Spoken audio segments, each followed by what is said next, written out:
Bagaimana Candi Sewu diciptakan Bandung Bondowoso semalam? Oh, ini dianggap dongeng. Tetapi mereka bercerita, ya, bisa membelah bulan dianggap fakta. Padahal setelah ada sains dan teknologi nggak terbukti itu kalau bulan itu terbelah.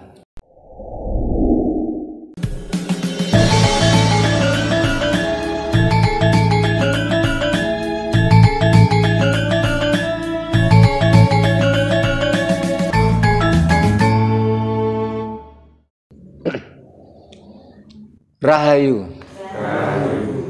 Para pemirsa Raket Prasaja TV channel yang kami hormati, selamat berjumpa kembali dalam kegiatan Yayasan Raket Prasaja, Lembaga Pengkajian, Pelestarian dan Pengembangan Budaya Nusantara.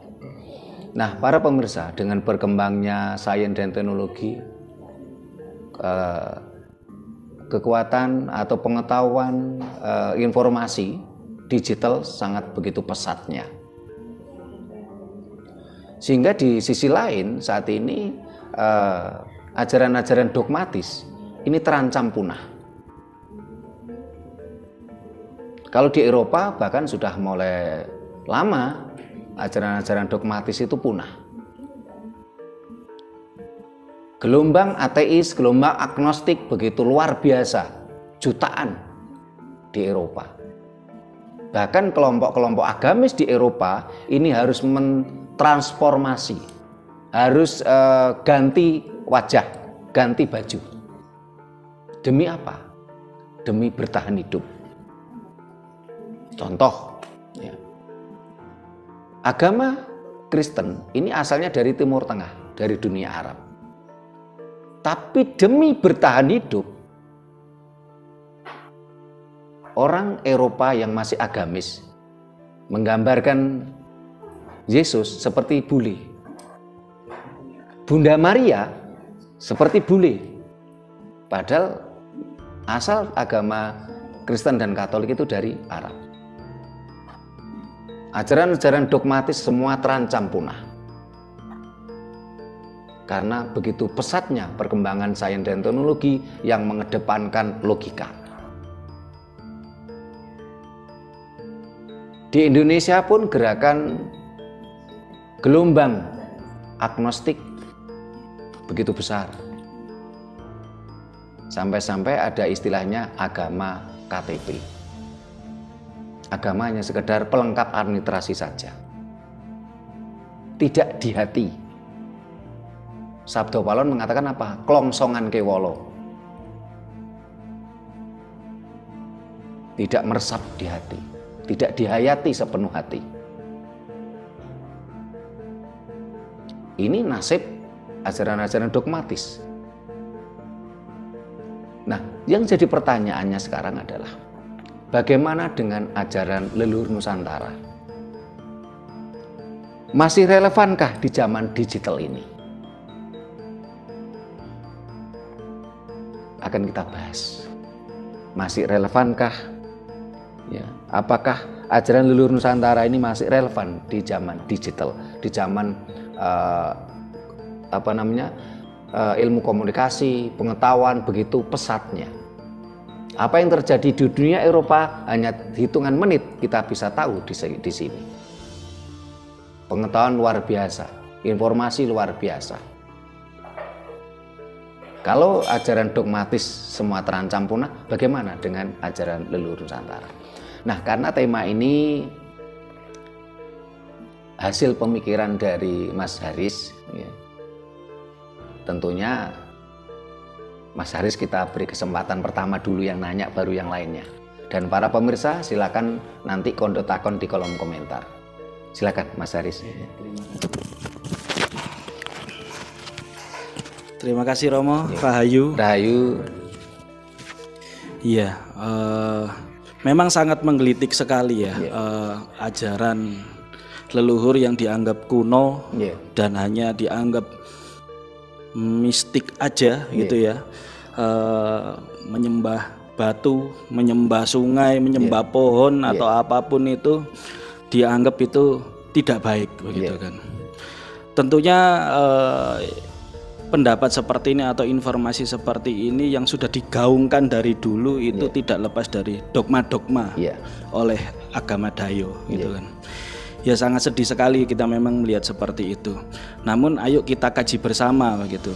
Dengan keaktifan rekan-rekan juga yang ada di sini, apakah benar sih ajaran leluhur kita ini benar-benar yang sudah lampau lama ini masih relevan di zaman digital ini kan begitu.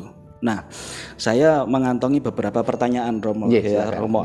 Pertanyaan yang pertama gitu kan, apa saja nilai-nilai moral yang dijunjung tinggi oleh masyarakat Nusantara gitu. Jadi hubungannya kenapa kok saya fokusnya pada moral gitu? Karena saya melihat dan juga bersaksi sendiri banyak sekali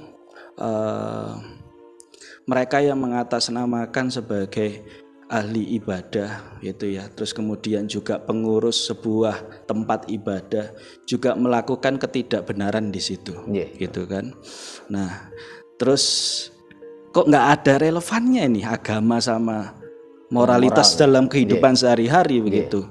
Nah, disinilah saya terpikir bahwa jangan-jangan bener nih ajaran leluhur saya nih. Sangat relevan dan bisa dipraktekkan kasunyatan begitu. Pertanyaan pertama saya itu. Terima kasih. Terima kasih Mas Haris Rahayu. Nah, ini pertanyaan pertama untuk pemancing, nanti yang lainnya bisa kondo takon ini, terutama yang orang-orang baru. Jadi di konteks kita adalah lembaga kajian. Kita diperbolehkan untuk kondo takon ya. Jadi tidak harus takon. Kondo pun boleh gitu. Menyampaikan pendapat boleh, tidak harus bertanya. Dari apa yang disampaikan Mas Haris tadi, saya jadi teringat kata-kata Einstein. Einstein itu mengatakan begini, ketika rasio manusia tidak mampu menjangkau, dia akan mengatakan irasional. Ketika rasio manusia mampu menjangkau, orang baru mengatakan rasional. Sehingga pada waktu Einstein itu bereksperimen, sampai istrinya menganggap Einstein itu gila. Sampai istrinya tuh lari dengan laki-laki lain. Karena dianggapnya Einstein tuh gila. Sampai istrinya lari dengan laki-laki lain. Tetapi ketika Einstein mendapatkan hadiah Nobel, apa yang dikatakan? Hadiah Nobel ini ku persembahkan pada istriku yang tercinta. Pingsan istrinya. Karena akhirnya pemikiran-pemikiran Einstein itu sangat relevan, sangat masuk akal gitu loh. Hanya saja pada waktu itu rasio istrinya itu tidak mampu menjangkau. Sampai-sampai Einstein dianggap gila. Nah, begitu juga dengan kondisi ajaran-ajaran leluhur kita. Di sisi lain memang ada kepentingan kapitalis. Bagaimana bangsa ini harus mabuk dogma. Di sisi lain kapitalis punya kepentingan supaya bangsa ini terlihat primitif, terlihat bodoh.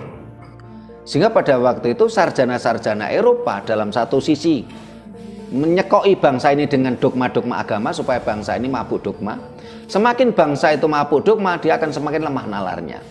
Di sisi lain mereka memunculkan kalau ajaran leluhur kita itu primitif, bertuhankan banyak Tuhan dengan sebutan apa? Dinamisme. Pertama disebut apa? Animisme, tidak mengenal Tuhan. Setelah itu dikenal dengan istilah dinamisme, bertuhankan banyak. Kenapa? Karena ajaran leluhur kita ini memberikan sesaji pada pohon, sesaji pada mata air, sesaji pada batu besar ya. Karena mereka rasionya tidak mampu menjangkau. Dianggapnya ketika leluhur kita memberikan sesaji pada mata air, pada pohon besar, pada batu besar ya, pada gunung, laut, itu dianggapnya menyembah. Nah, akhir-akhir ini mulai terbongkarlah kebenaran. Karena ajaran leluhur kita mengajarkan apa? Kebenaran itu ada 3. Kebenaran subjektif, kebenaran objektif, dan kebenaran sejati. Agama-agama cenderung merupakan kebenaran subjektif.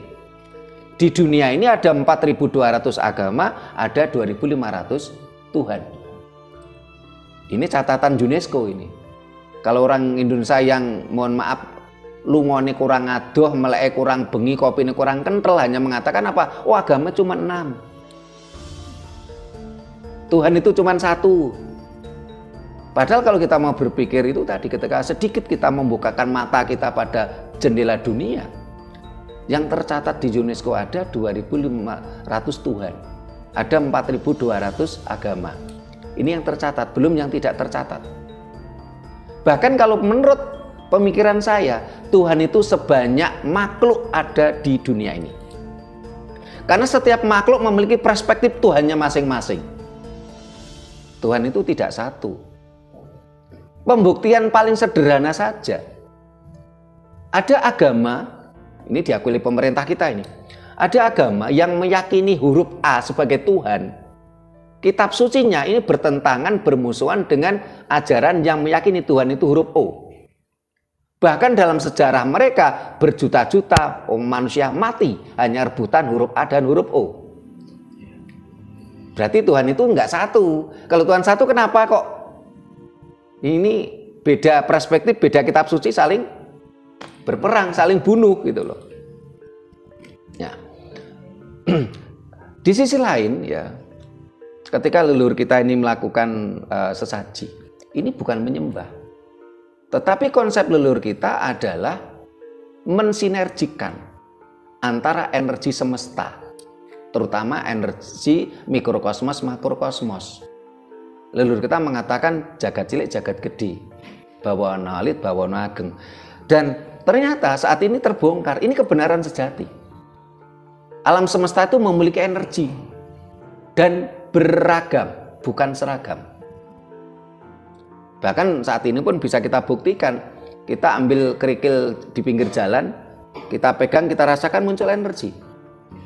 Ini nyata gitu loh.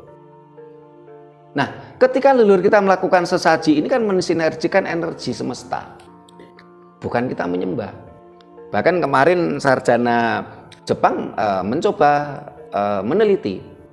Ternyata sesaji ya, terutama cok bakal, ini memunculkan energi, bahkan mampu memancarkan radius sekian meter, mempengaruhi energi semesta.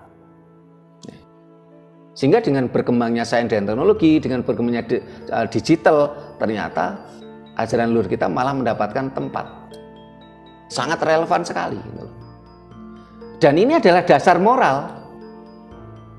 Kalau kita selalu memayu hayuning bawono, kita selalu menjaga keselarasan energi semesta. Ya, bahasa Jawanya memayu hayuning bawono. Kita selalu menjaga keselarasan energi semesta. Apa yang terjadi? Ya, keselarasan semesta. Tetapi ketika kita merusak energi semesta, akan terjadi ketimpangan. Rugi diri kita. Ya. Sementara ajaran-ajaran dogmatis lebih cenderung ingin menyeragamkan semesta. Mereka melawan hukum alam. Tapi mereka nggak sadar kalau mereka melawan hukum alam. Itu moralitas dasar dari leluhur kita. Bagaimana kita mensinergikan energi semesta. Sehingga konsep leluhur kita apa? Membangun hayuning bawono, semesta, sinergi. Terus ada lagi kata-kata membangun renaning tiasing sesami. Kita membangun sukacita sesama, ya, membangun renaning tiasing sesami. Sesami di sini bukan sesama manusia, tetapi sesama hidup. Leluhur kita tuh paham betul bahwasanya kita hidup ini, kita selalu berdampingan dengan hidup yang lain. Membangun renaning tiasing sesami. Kita selalu membangun keselarasan sukacita, sukacitanya sesama. Tetapi ini bukan sesama manusia, tetapi sesama hidup. Leluhur kita paham betul, ada manusia, ada hewan, ada tumbuhan, semuanya punya hidup. Ada bakteri, ya. Ada amuba. Leluhur kita sudah paham betul itu, sehingga leluhur kita sampai mengenal konsep atom. Anasir air, anasir api, anasir tanah. Nah, leluhur kita sudah paham betul bahwasanya anasir air itu merah. Dan itu terbukti. Anasir air itu merah. Bagi orang awam kan mengatakan air itu kan bening, air itu kan putih. Ternyata apa? Anasir air itu malah merah. Nah, sehingga di banyak mata air bagi orang-orang yang memiliki kemampuan tertentu ini mampu mengambil anasir air. Orang mengenalnya semacam merah delima, itu anasir air. Malah anasir api itu malah putih.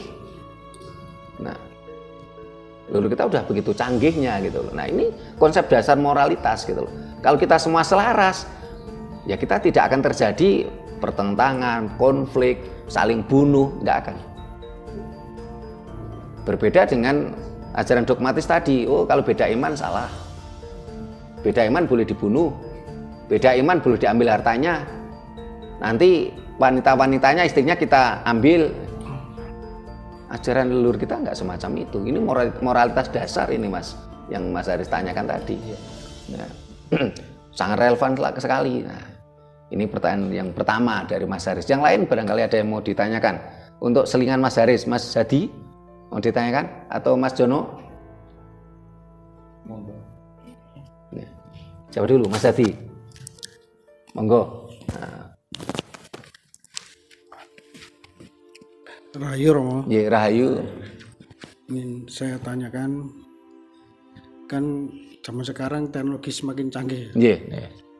Nah, itu dulu mana ayam dengan telur. Ya. Nah, kan zaman sekarang kan kalau di Google kan banyak. Nah, menurut ajaran Jawa itu gimana? Ya. Itu aja. Ya, terima kasih. Ada yang lagi yang tanyakan. Nah, ini. Nah, ini. Tadi kan Mas Hadi bilang dulu mana ayam sama telur, dulu ayam. Kan tanyanya dulu mana ayam sama telur kan? Dulu ayam. Kalau Mas Jack tanya dulu mana telur sama ayam? Telur. Jadi sesuatu itu kan yang gampang jangan dibuat ribet gitu loh.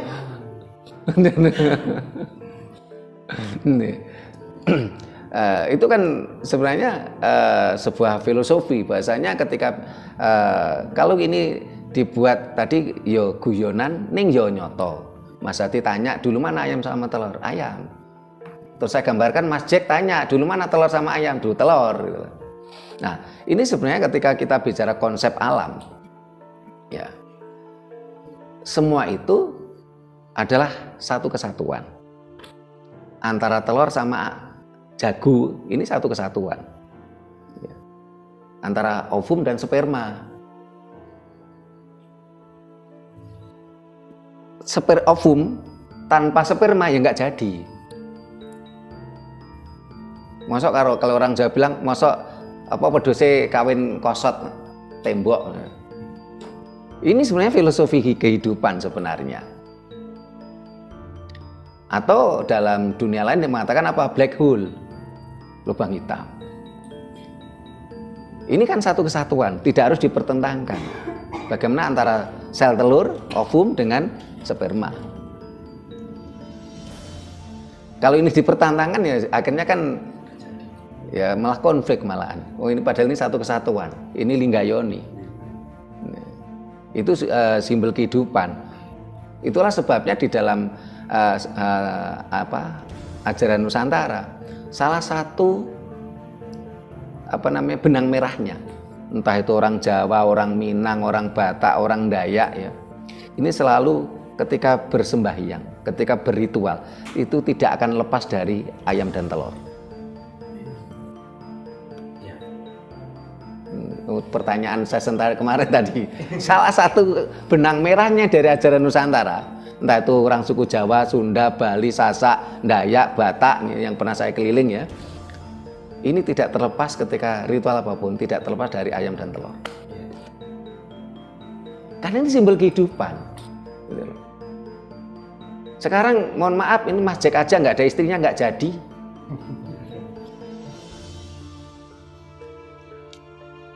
Ini baru kenal langsung akrab nih Mas Jack nih.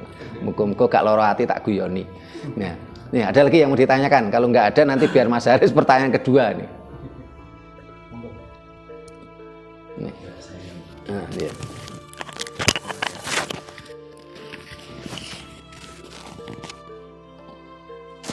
Iya. Pertanyaan yang kedua ini, ya karena saya orangnya pelupa ya, tapi titen gitu ya. Karena menurut saya lupa sama titen itu beda. siapa gitu kan ya. Jadi siapa saja yang terlibat dalam penerapan moral budaya Nusantara ini ya. Kita sebagai generasi muda gitu kan ya. Ya saya walaupun sudah cukup usianya tapi saya merasa tetap muda Romo ya. Semangatnya juga tetap muda gitu ya. Nah, siapa saja nih gitu. Bukan hanya apakah generasi atau lapisan masyarakat mana saja kan begitu kan. Jadi siapa saja yang berperan, yang bisa berperan untuk dalam menjaga kemoralan leluhur, ajaran leluhur ini. Terima kasih Romo. Terima kasih Mas Haris. Ketika kita bicara konteks jagat cilik, ya, itu tentunya yang berkewajiban untuk menjaga moralitas adalah diri kita. Kita terapkan kepada keluarga kita, keluarga kecil kita. Terutama, mohon maaf, ibu. Karena dalam konteks Jawa, nabi, ya, nabi ini bahasa Jawa loh ya. Karena ketika saya pelajari di ajaran agama lain itu tidak saya temukan kosakata nabi. Kosakata nabi ini adalah kosakata dalam sastra Jawa. Nabi itu artinya adalah puser. Saya baca di kitab Abrahamik, saya nggak nemu kata nabi malah. Nabi itu sastra Jawa, artinya puser. Jadi seorang perempuan yang sudah punya anak itulah nabi. Nabi untuk anak-anaknya. Tentunya yang menjaga moralitas secara mikro ya, ini adalah kita. Ya bapak, ya ibu tadi ayam sama telur tadi. Tetapi yang punya kewajiban lebih dominan adalah ibu. Jadi dalam konteks ajaran Nusantara, wanita ini memiliki kedudukan yang terhormat. Sehingga kita berkali-kali dalam sejarah membuktikan kita punya raja perempuan. Tetapi kalau dalam ajaran Abrahamik lebih cenderung maskulin. Mereka maskulin banget ajarannya. Ajaran leluhur kita tidak begitu. Ibu itu, wanita memiliki kedudukan yang terhormat. Seorang wanita, seorang perempuan yang punya anak itulah nabi. Nabi untuk anak-anaknya. Dia harus mengajari moral pada anak-anaknya. Ini secara mikro. Secara makro, yang menjaga moralitas ajaran leluhur kita, ajaran semesta adalah manusia. Dia harus menjaga satu, tadi saya katakan sesama hidup. Bagaimana dia bermoralitas kepada hewan, bermoralitas kepada tumbuhan, membangun renaning tiasing sesami. Ya, ketika kita menjaga moralitas kepada tanaman, ya. Jadi kalau orang Jawa itu biasanya kalau mau nanam itu kan mulai dari wiwit, ya, mulai itu kan ini menjaga moralitas toh dengan tanaman. Terus kalau bagi petani langsung paham yang saya katakan, ada wiwit, terus ada mulai dari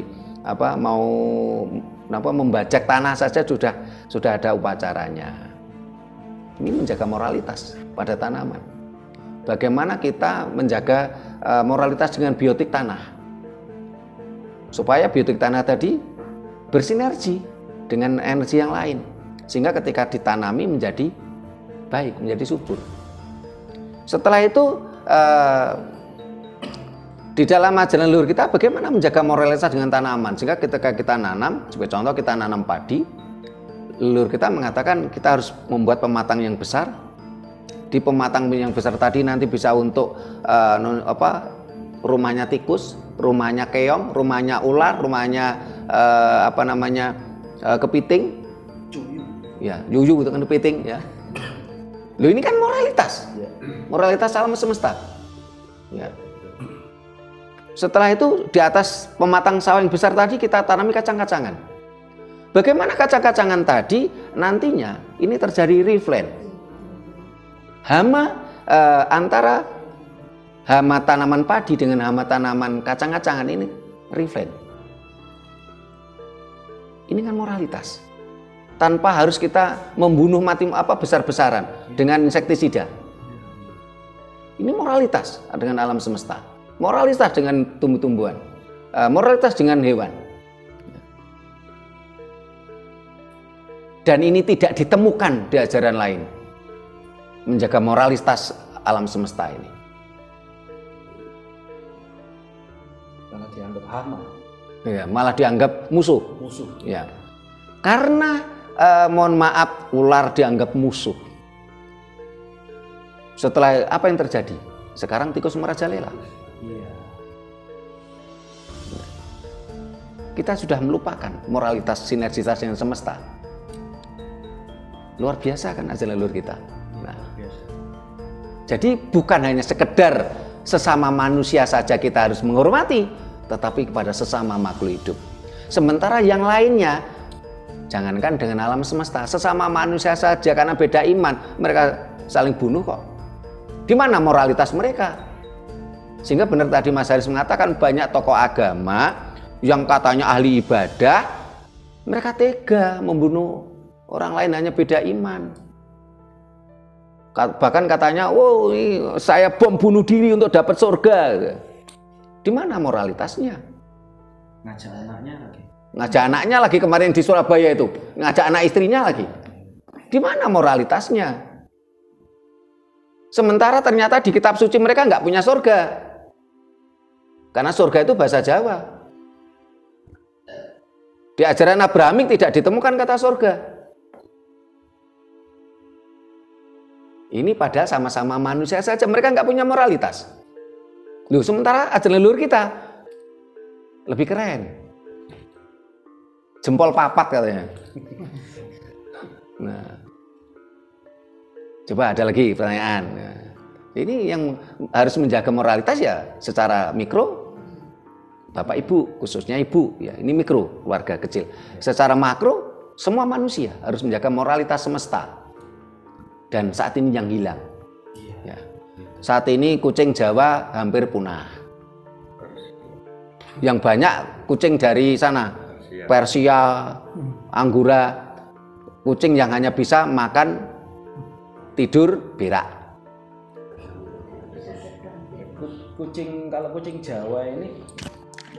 Kalau kucing Jawa ini ralat. Kalau kucing itu di Jawa ditemukan ras kucing Jawa. Nah itu yang ada di Madura. Namanya saya lupa. Dan sangat mahal sekali sekarang. Karena rasnya sudah mulai punah sekarang. Iya, karena itu ditemukan akan punah gitu. Nah tapi ini mulai dilestarikan, gitu. Mulai dilestarikan. Betul sekali. Banyak sekali kita melakukan amoral terhadap alam semesta. Iya, itu. Sehingga alam semesta tidak seimbang. Ya, karena diri kita. Ya, karena diri kita tidak bermoral. Sebagai penjaga moralitas kita udah kehilangan. Kita tidak bermoral. Ya, saya akui saya juga pernah seperti itu. Iya. Nah, kalau kucing Anggora, kucing Persia ini hanya bisa makan, tidur, berak. Dia tidak mampu menjaga ekosistem. Akhirnya sekarang di perkotaan banyak tikus besar-besar. Karena nggak ada yang menjaga ekosistem. Karena adanya tikus, memang harus ada ular, harus ada kucing. Tapi karena kucing Jawa sudah punah, banyak dibunuh, ya di waktu itu banyak dibunuh, dikejar-kejar, terus manusia bangsa kita mabuk ajaran Dayo sampai akhirnya ini harus kucing pun harus dari Persia gitu loh. Kita kehilangan moralitas kita terhadap semesta. Ternyata kita semakin perih toh kalau kita mau benar-benar kaji. Sementara para penggiat-penggiat budaya Nusantara asik dengan dunia halunya, asik dengan dunia delusinya. Satu sisi mabuk ajaran Dayo, satu sisi mabuk dengan delusi, halusinasi. Keilmuan ajaran leluhur kita tidak terjaga. Akhirnya alam tidak terjaga. Padahal alam itu adalah satu sistem ekosistem. Sehingga kemarin kita ke Klaten tuh kita dapat cerita di sana 10 tahun sudah mengalami tanah persawahan itu menjadi semak belukar. Klaten yang dulu merupakan lumbung padi nasional nomor 2 sekarang terpuruk. Ya. Semua adalah permainan-permainan yang di sisi lain memang permainan kapitalis yang mereka punya misi. Tetapi karena kebodohan kita toh, walaupun kapitalis punya permainan, kalau kita punya jati diri, kita yakin leluhur kita tidak mungkin menelantarkan kita. Kita yakin leluhur kita tidak mungkin menyesatkan kita. Ya kapitalis kan gigit jari. Ya, ada lagi ditanyakan ini. Iya. Ya. Iya Romo, masih pada siapa kan begitu ya. Ya. Nah, jika terjadi semacam ini kan begitu, siapa ini yang salah gitu loh? Apakah kitanya sebagai manusia tidak bisa menerima apa yang diajarkan oleh alam, atau orang terdahulu sebelum kita yang mengajarkan kitanya keliru gitu kan? Atau memang kita ini sudah tersesat begitu ya kan? Nah terus bagaimana caranya memulai kan begitu? Terima kasih Romo. Terima kasih Mas Haris ya. Yang jelas itu semua manusia memiliki kepentingan. Ketika orang-orang kapitalis ingin menguasai suatu daerah, termasuk daerah kita, mereka menanamkan tentang dogma. Bangsa ini dicekoki dengan dogma, ya, dengan agama-agama, supaya bangsa ini mabuk agama, supaya bisa dikuasai. Itu kan misi mereka. Ya. Dan itu tidak salah gitu loh. Selama ini kan kita menyalahkan mereka. Loh mereka punya misi kok. Yang salah siapa? Yang salah kita. Kalau mereka punya misi kan ya tentu saja dia akan berupaya sekuat tenaga kan. Sebagai contoh namanya Mas Haris ya, waktu itu cinta pada pacarnya. Kan akan berusaha sekuat tenaga bagaimana pacar tadi bisa jadi istrinya Mas Haris. Beda keyakinan. Saya yakin dapat, dia enggak.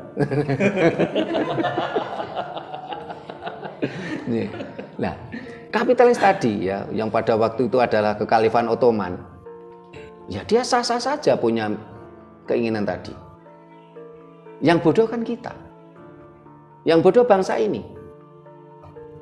Kenapa kita tidak yakin kalau leluhur kita itu benar-benar akan memberikan tuntunan yang baik pada kita? Kenapa kita tidak yakin ya kalau leluhur kita tidak mungkin menyesatkan kita, tidak mungkin menelantarkan kita? Sehingga akhirnya terjadilah penyusupan-penyusupan yang membawa misi tadi. Akhirnya terjadilah MOU tahun 1478 antara Kadipaten Demak sama Kekhalifahan Ottoman. Kalau Kekhalifahan Ottoman apa salah? Enggak, dia punya misi kok. Dia tentu akan berupaya semaksimal mungkin. Bagaimana Kekhalifahan Ottoman mengirimkan pasukannya ke sini 3 kali, terkalahkan. Pertama itu mengirim pasukan 20.000 pasukan, kalah. 40.000, terakhir 60.000 pasukan kalah. Karena di sini ada Majapahit. Ini tercatat ini sejarah ini. Bagaimana Kekhalifahan Ottoman mengirimkan pasukannya ke sini. Nah, setelah itu ya, karena kalau dengan prajurit itu mereka tidak pernah menang. Bahkan ketika pada waktu Mongol itu berjaya, ya Cina saja kalah sama Mongol. Jepang waktu itu belum ada apa-apanya. Timur Tengah, dunia Arab hancur oleh Mongol. Eropa tenggelam oleh Mongol. Tapi Mongol hanya dikalahkan oleh Singhasari.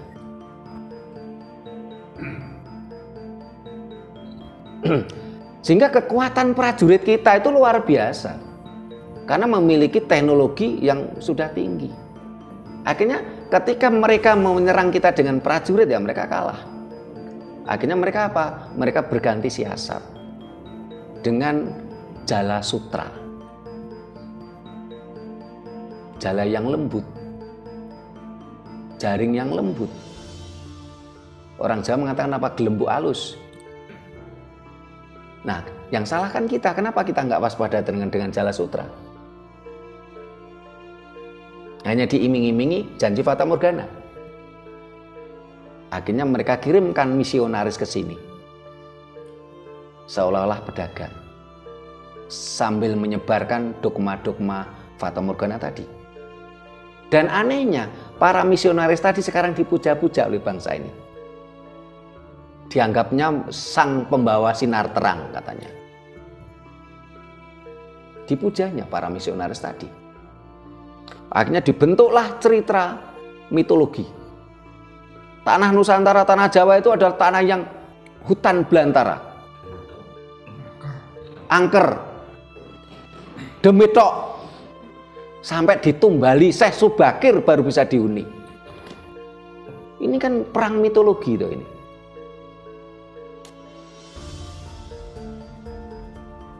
Akhirnya apa? Bangsa ini menjadi mabuk dogma. Yang salah tetap kita. Kenapa kita mabuk dogma? Kenapa kita tidak yakin?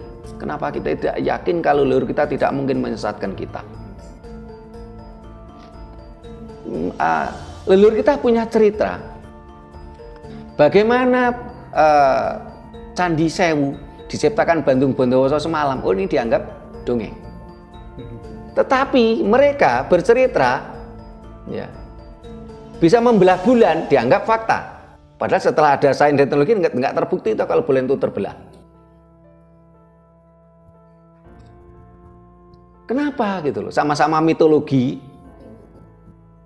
Karena kita yang bodoh. Membelah lautan. Ya. Ada lagi membelah lautan. Padahal kalau kita pakai logika, loh kalau memang dia bisa membelah lautan, kenapa tidak Anda belah saja kepala raja tadi? Logika saja. Berarti kan itu mitologi itu, dongeng yang sudah dipertanggungjawabkan. Lalu kalau memang sakti dia bisa membelah lautan, kenapa dia harus lari? Kenapa dia tidak belah saja kepala sang raja tadi? Mitologi dijadikan dogma untuk membius kita. Yang bodoh ya kita, yang salah ya kita. Kita lupakan leluhur kita yang sudah meninggalkan ajaran-ajaran yang betul-betul sangat luar biasa. Setelah itu anak-anaknya, keturunannya semakin dibuat bodoh. Kita bersyukur dengan berkembangnya sains dan teknologi saat ini kita mulai tercerahkan. Sehingga akhirnya di penelitian ya, di polling ya, saat ini yang masuk di rumah-rumah ibadah itu hanya orang-orang tua saja. Sisa-sisa toksik reduksi yang kemarin gitu loh. Sementara anak-anak muda yang mulai tercerahkan akhirnya mulai mencari kesejatian, mencari kebenaran sejati. Tetapi ada juga yang tersesat gitu loh.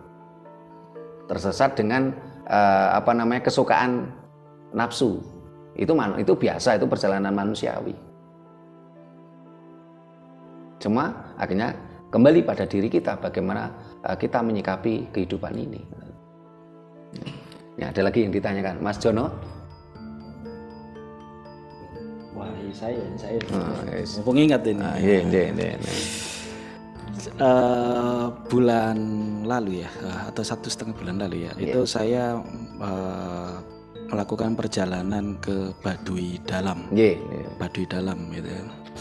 Dan saya melakukan perjalanan ke sana dan diterima baik dengan pemangku adat ya, namanya lewat Mas Rian putranya, yaitu Mas Rian putranya, tapi ayahnya namanya Ayah Karmain. Nah, salam Ayah Karmain sudah saya sampaikan kepada Romo Sutrimo. Terima kasih, kami sudah diterima hangat di dalam gitu. Dan juga Romo Sutrimo ditunggu kehadirannya di sana juga. Begitu. Mudah-mudahan bisa ke sana nanti. Nah, asiknya adalah dalam pembicaraan itu saya melihat budaya yang katanya orang di luar Baduy Dalam itu tertutup, tidak mau terbuka dengan teknologi dan yang lain, termasuk listrik ya. Karena kita masuk ke sana itu tidak boleh kamera, foto, video itu nggak boleh.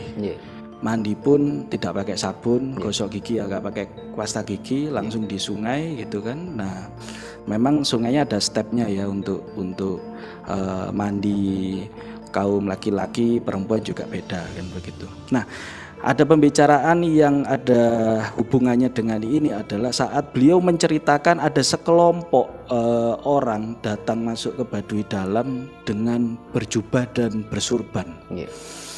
Nah, saat seperti itu, Ayah Karmain sebagai pemangku adat di dalam suku Baduy Dalam itu mengatakan tegas, gitu, mengatakan tegas. Tujuan Anda ke sini apa? Begitu. Kalau tujuan Anda di sini menyebarkan agama, Anda salah tempat, gitu. Karena leluhur kami dan kami punya ajaran, gitu, sudah tertata dengan baik dan dibuktikan. Dan saya memang melihat sendiri di sana tertata dengan baik. Ya, orang di sana nggak akan kelaparan, orang di sana pun nggak kerja pun masih bisa makan, karena punya lumbung, lumbung padi dan tempat makanan, penyimpanan makanan itu keren banget. Nah, mudah-mudahan kita dapat rezeki lebih, kita bisa main-main ke sana bareng gitu ya, asik gitu. Nah, terus kemudian beliau dengan tegas seperti itu memberikan rambu-rambu. Jika memang Anda ingin belajar dengan budaya kami terbuka, gitu ya. Kami terbuka, itu kata beliau gitu. Tapi kalau Anda mengajak kami, mengajarkan kami, harus mengikuti Anda keliru, begitu. Ya kurang lebih itu yang disampaikan. Saya tidak bisa menduplikasi kata-katanya persis, tapi esensinya adalah seperti itu. Nah, apakah kita memang selama ini kurang tegas, Romo? Iya kan? Apakah kita selama ini begitu bodoh, hanya inggi salim begitu, atau bagaimana gitu? Menurut saya ini juga kita harus keluar nih ketegasan kita. Iya, ketegasan kita biar kita nggak terkurung begitu. Nah, saya juga gemes terhadap diri saya yang dulu begitu kan. Nah, mulai saya terbuka dengan orang lain sehingga saya juga ternyata benar. Akhirnya saya bisa tahu itu mana yang air, mana yang minyak. Terpisah. Kita harus tegas atau bagaimana, Romo? Terima kasih. Terima kasih Mas Haris. Yang lain enggak ngertani konde takon. Nah, cerita Mas Haris itu malah mengingatkan masa kecil saya. Bagaimana waktu itu air di Bengawan Solo itu jernih. Bahkan di sela-sela batu karang Sungai Bengawan Solo ini layak minum. Masa kecil saya sebagai anak Bengawan Solo, airnya jernih gitu. Mandi ya di situ, ya. Minum di situ, ya. Nyuci ya di situ. Tapi memang ada bagian-bagian tertentu ya. Terus lumbung padi yang luar biasa. Saya masih melihat masa kecil saya lumbung padi. Ya. Kita nggak mungkin kelaparan. Walaupun sebagai anak Bengawan Solo di sana itu dulu kadangkala pada hari tertentu itu ada banjir. Sampai di daerah kami itu ada mengenal kata banjir dan beno. Daerah lain tidak tahu itu banjir dan beno. Ya. Pokoknya air meluap ya banjir kan gitu kalau dalam bahasa Indonesia. Kalau daerah kami ada banjir dan beno. Ya. Banjir itu airnya itu mengalir deras. Ini airnya cepat pasang ya cepat surut. Tapi yang namanya beno itu airnya tenang. Datang pelan-pelan tenang. Ini surutnya ini bisa kadang-kadang sampai 1 bulan belum tentu surut. Tetapi kita ini sudah bersinergi dengan alam. Dan waktu itu tidak ada orang yang teriak-teriak minta bantuan kok. Kenapa? Kita punya lumbung padi. Yang dimakan tidak habis. Walaupun ada nun sewu nek banjir paling hanya hitungan hari hilang airnya. Kalau yang beno itu minimal kadang-kadang 10 hari baru surut ya. Ini Mas Anton yang Ngawi itu barangkali masih tahu itu antara beno dan banjir. Nah, kembali ke tadi yang diceritakan Mas Haris, ini adalah bentuk moralitas semesta kan ini.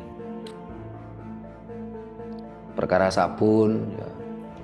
Dulu kita udah mengenal bagaimana kelera untuk nyuci, godong mangkokan untuk mandi, pupus sinom kemelandingan itu untuk wajah supaya halus, daun melandingan itu untuk sabun. Kita udah mengenal itu.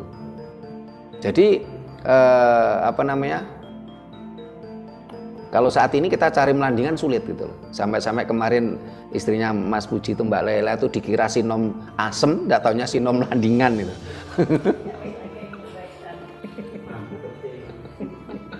Nah, kita mengenal itu. Jadi ini moralitas semesta atau ini? Enggak.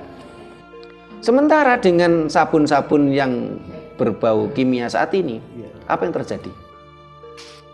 Ada ancaman kanker kulit. Apa itu bentuknya kanker kulit? Namanya penuaan dini. Dulu ya, saya masih ingat simbah saya. Itu sayanya udah sepuh aja kulitnya masih kenceng. Sekarang perempuan nggak perempuan, nggak laki-laki, tapi paling nampak itu perempuan. Sekarang usia 45 aja kulitnya udah keriput. Ada penuaan dini, ini kanker kulit. Bahkan bagi perempuan yang suka, mohon maaf, cebok pakai sabun yang kimia, yang beredar di pasaran, rentan kanker serviks. Loh, leluhur kita ternyata luar biasa. Bicara moralitas semesta. Ya. Sehingga bagaimana? Apakah kita harus tegas? Ya. Kalau saat ini bisa dibilang sudah terlambat. Karena nanti kalau kita terlalu tegas yang terjadi apa? Konflik antar saudara sendiri. Sehingga paling tepat saat ini apa kata leluhur kita? Sesingitan yang pepadangan. Bersembunyi di tempat terang sambil kita terus memberikan pencerahan. Jangan kita buang energi kita untuk berkonflik dengan saudara kita. Kita rugi sendiri. Karena yang mabuk ajaran daya pun saudara kita. Ya kita kasih pencerahan. Saya gambarkan begini Mas Aris. Kalau kita melihat ada sekelompok anak muda yang mabuk minuman keras. Ya. Terus kita konfrontasi, apa yang terjadi?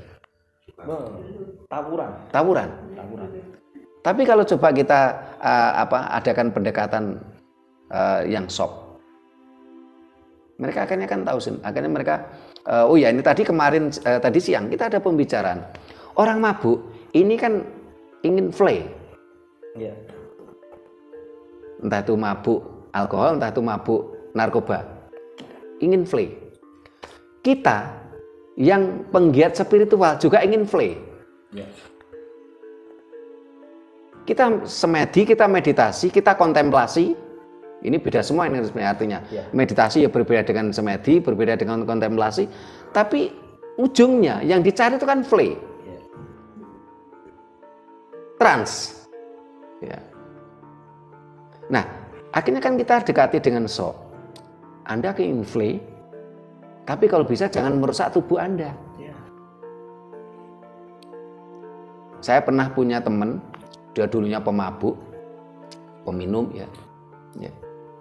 Itu kita ajak ngobrol, akhirnya kita ajak awalnya kita ajak dulu kontemplasi dulu aja lah, kontemplasi. Setelah itu oke, kita ajak meditasi. Terakhir kita ajak semedi. Ini flee, ini trans. Lebih nyaman mana? Nah, ini yang terjadi. Itulah yang kita terapkan. Bahkan mohon maaf bagi orang-orang yang sok agamis, Anda beribadah kalau tidak bisa flee, ya tosan boyoke pegel. Ya olahraga sehat. Ini kadang anti boyoke pegel. Setelah pegel ngamuk nang tonggone. Bengok-bengok raruh tonggone ngasuh, bengok-bengok ngganggu tonggone. Agak corong. Ada lagi yang ditanyakan. Masih ada pertanyaan Mas Haris. Yang lainnya kelihatannya nggak mau tanya soalnya. Yang lain, yang dulu.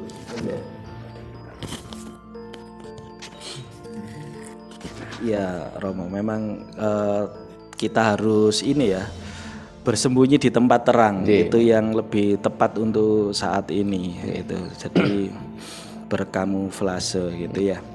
Ya mudah-mudahan kita betul-betul diberikan kekuatan dan tetap bisa konsisten gitu.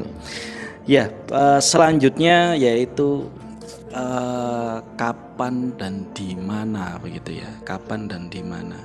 Kapan sih kita itu bisa apa ya, kalau kita di Raket Prasojo ini kan kita melalui media YouTube ini begitu ya. Nah, kita ada YouTube, kita ada TikTok. Ya, kita ada TikTok gitu. Tapi kan di masyarakat yang lain masih banyak yang tidak mohon maaf belum punya handphone gitu ya, atau belum melek teknologi begitu ya.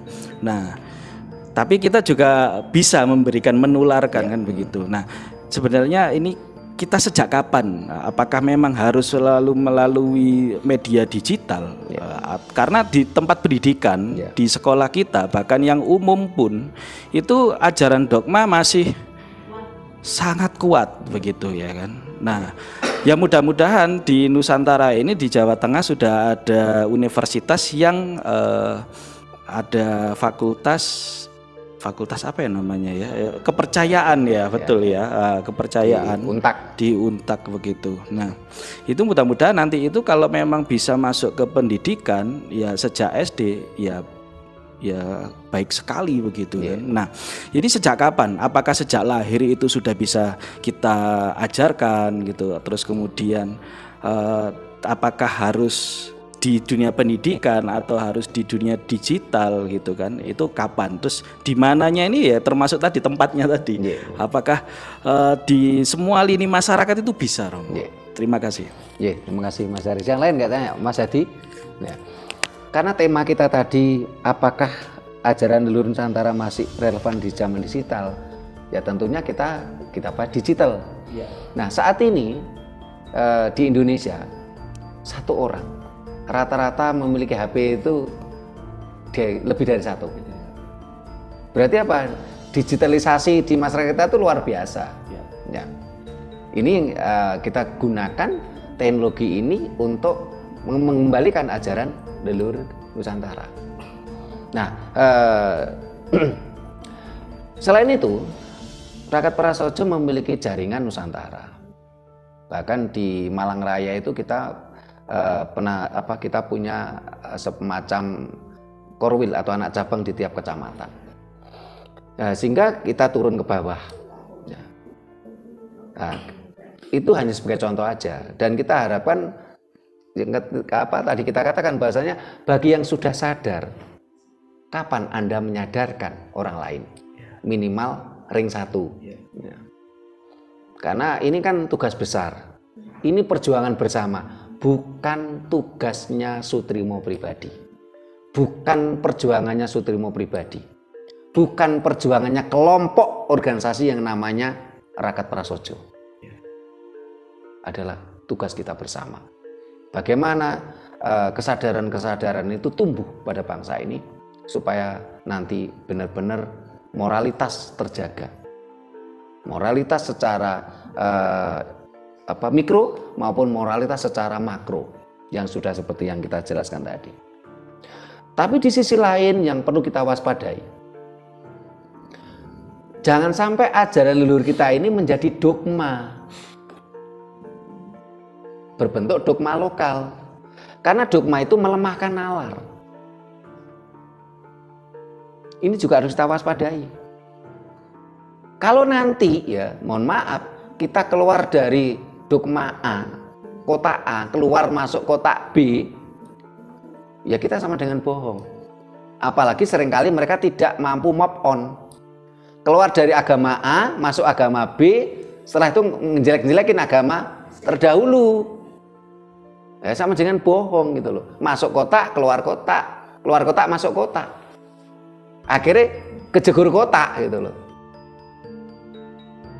Sehingga perlu kita waspadai juga. Jadi kalau ada gerakan-gerakan untuk memunculkan dogma lokal atau dogma campuran antara dogma Dayo dengan dogma lokal, bagaimana juga dogma itu melemahkan nalar. Bangsa ini tidak akan maju dengan dogma. Karena itulah dari anggota Raket Prasojo itu ketika tanya pada saya, Romo ini doanya bagaimana? Termasuk Mas Anton, sering-kali saya tanya ke saya, Romo ini doanya bagaimana? Ya, saya jawab, silakan berdoa dengan bahasa ibu. Saya tidak ingin menciptakan dogma baru. Paling saya kasih clue-clue saja. Karena tujuan kita mencerahkan, bukan membuat dogma baru. Walaupun kalau kita bicara ekonomi secara pribadi, ketika kita mampu menciptakan dogma, yang untung itu kan pemimpin dogma. Menjadi kaya raya. Nah, Sudirmo bukan tidak mau kaya raya, tapi kalau bisa itu kaya raya bukan apa dengan cara memperbudak saudara kita sendiri gitu. Ya, dalil ditanyakan, Mas. Enggak, berarti disclaimer ya Romo ya. Berarti Romo atau Raket Prasojo ini kan tidak mengajarkan dogma begitu ya. Nah, tapi mengajak sadar. Sadar, ayo sadar, ayo pakai nalar begitu. Bukan halusinasi atau delusi bukan begitu delusi, parahnya. Iya. Terima kasih Romo. Itu yang perlu ditegaskan. Sehingga saya guyonan ke Mas Jono gini. Lah apa belajar sekti? Sekti kaya ngopo? Nek anakmu njaluk SPP gak ndek duit, mumet. Walaupun katanya belajar sakti, kalau sepeda motornya Mas Jono nggak ada bensin, ya tetap dituntun gitu loh. Nah, tujuan kita ke sana, bagaimana mencerahkan bangsa. Kita tidak mau ingin membuat dogma baru. Sehingga ketika ada gerakan ajaran luhur itu menjadi semacam agama, saya malah nggak ikut-ikut. Walaupun saya pernah di situ diusulkan menjadi salah satu pemimpin tingkat nasional. Tapi itu bertentangan dengan hati nurani saya. Saya tidak ingin mencari kedudukan yang sekiranya tidak pas dengan hati nurani saya.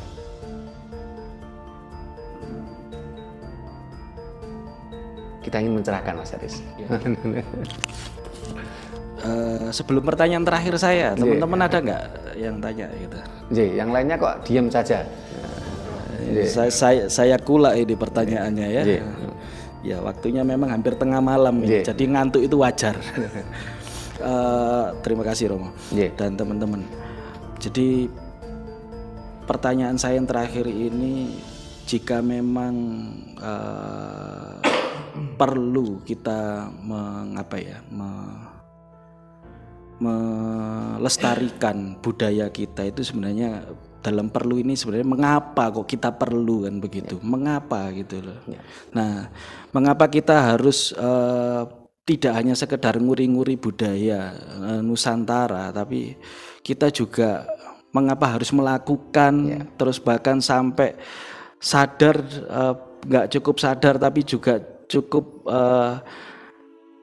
pasti lebih dari itu, sampai kita memaknai dalam kehidupan kita sehari, bekerja pun itu juga berspiritual. Mengapa kok kita perlu seperti itu dan bagaimana caranya? Terima kasih Romo. Terima kasih Mas Haris, ini pertanyaan terakhir udah. Saya teringat kemarin saya dimasukkan di semacam komunitasnya Profesor Budiono dari UGM. Dengan di situ diberi kepala itu ketahanan budaya.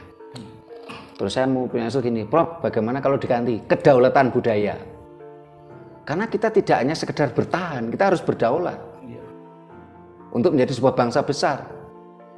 Kalau hanya bertahan, yang namanya bertahan, Mas Haris pukul terus gitu, bertahan, lama-lama tetep peyok toh. Ya, harusnya menyerang gitu loh, penetrasi. Kita harus berdaulat. Tapi nampaknya usulan saya belum diterima, ya saya nggak harus memaksakan. Akhirnya saya tutup gini, ya udah kalau gitu tergantung senior aja lah, saya kan masih junior gitu. Walaupun saya sempat akrab dengan kakaknya Profesor Budiono tadi, tapi udah suwargi gitu loh.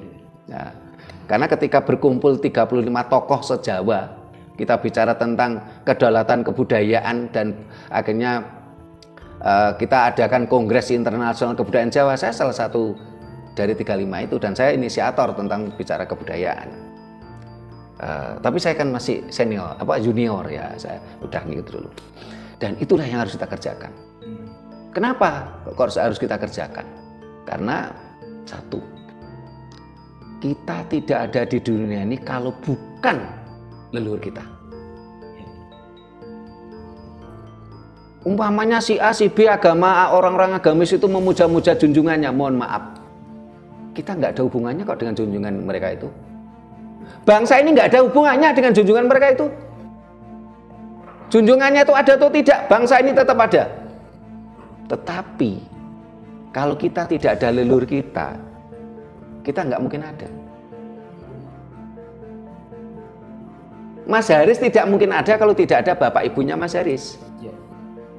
Bapak ibunya Mas Haris kalau juga tidak mungkin ada kalau tidak ada simbahnya Mas Haris. Ini hukum alam yang nggak bisa kita pungkiri. Siapapun yang memungkiri ini, mereka lah kafir. Karena kafir itu dari bahasa kafet, kafaro, kufuro, artinya apa? Tertutup dari kebenaran. Lu kebenarannya kita ini keturunan leluhur kita. Nggak bisa dipungkiri. Ini kenapa harus tetap kita lakukan perjuangan ini? Walaupun ibaratnya harus jungkir balik. Karena perjuangan kita itu yang kita hadapi apa? Kaum agamis dan kaum kapitalis. Dua kelompok ini tidak ingin bangsa ini bangkit. Terus yang kedua, kenapa harus tetap kita lakukan ini? Tentang ajaran leluhur kita.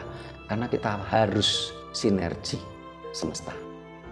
Hanya dengan sinergi semesta itulah kita akan mampu mengalami kehidupan yang baik. Tetapi kalau kita bertentangan dengan sinergitas semesta, moralitas semesta, manusia akan lama-lama akan hancur.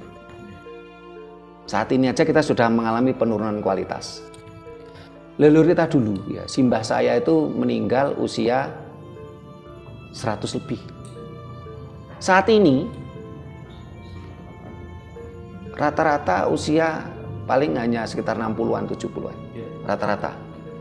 Dulu leluhur kita 100 lebih. Berarti ada apa? Penurunan kualitas kehidupan pada bangsa ini.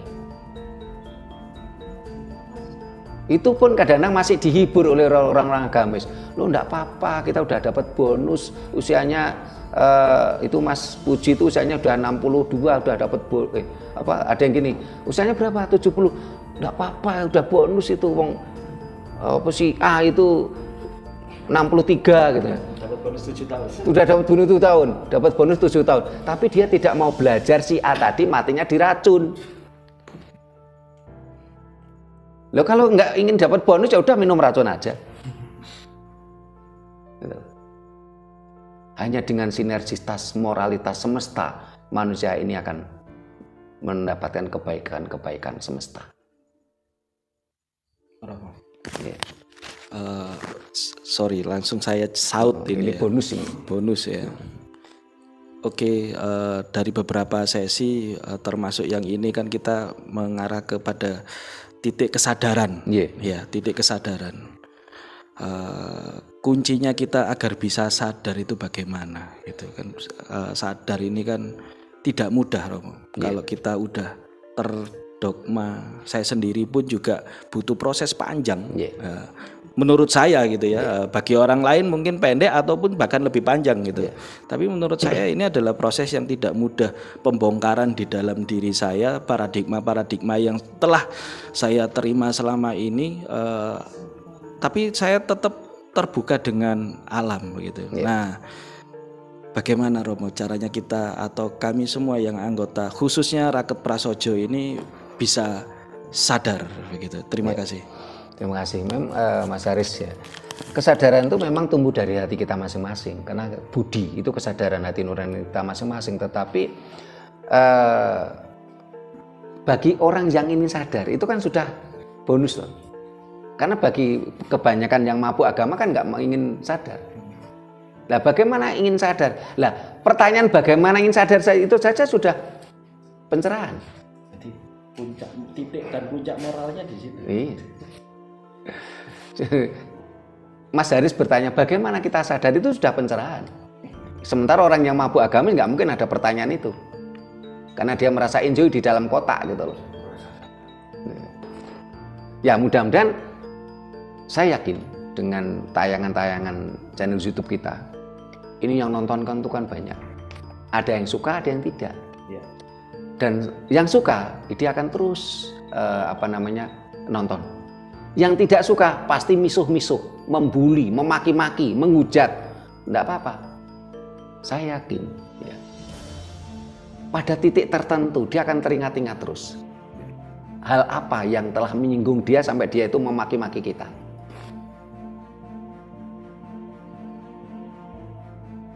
Jadi sebagai contoh gini, saya ada contoh ya. Saya punya teman dulu itu memaki-maki saya, gara-gara ini seorang perempuan, dia maki-maki saya. Waktu itu kalau nggak salah gini, wanita cerdas pasti minta dikawin. Awalnya dia kan nggak sadar, dia maki-maki saya. Ini orang porno, ini masuk wanita cerdas minta dikawin. Sekarang ya nampaknya ini kan terngiang-ngiang di pikirannya. Akhirnya dia lama-lama itu mencari tahu apa arti kata kawin. Oh, sekarang teman baik. Awalnya tersinggung, dia marah-marah memaki-maki saya. Termasuk ada lagi yang seorang laki-laki. Saya menceritakan bagaimana tentang pasca kematian. Leluhur kita moksa.